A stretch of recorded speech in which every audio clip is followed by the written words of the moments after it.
GHMC की mayor Garhwal Vijayalakshmi को जुमेरात को उप्पल के नल्ला चेरुओं के मुआयने के दौरान मकामी रिहायशियों के एहतजाज का सामना करना पड़ा।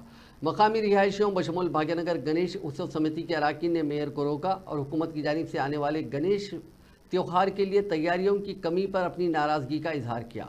एहतजाज करने वालों में बीआरएस लीडर्स भी शामिल थे, जिन्होंने मेयर पर इल्ज़ाम लगाया कि इलाके में कोई तरक्याती काम नहीं हुआ। दोनों तरफ से तकरार के बाद सूरत हाल कशीदा हो गई और नौबत हाथापाई तक पहुंच गई। वाक़े के बाद भाग्यनगर गणेश उत्सव समिति के अरकान ने उप्पल पुलिस स्टेशन के बाहर एहतजाज किया, ये दावा करते हुए कि उन पर हमला किया गया और जिम्मेदार अफराद के खिलाफ कार्रवाई की जाए।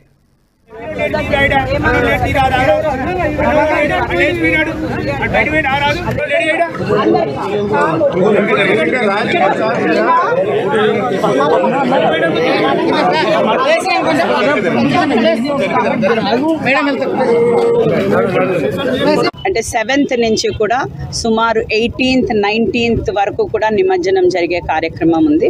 అయితే ఈ రోజు మేము అన్ని డివిజన్లు కూడా అంటే గత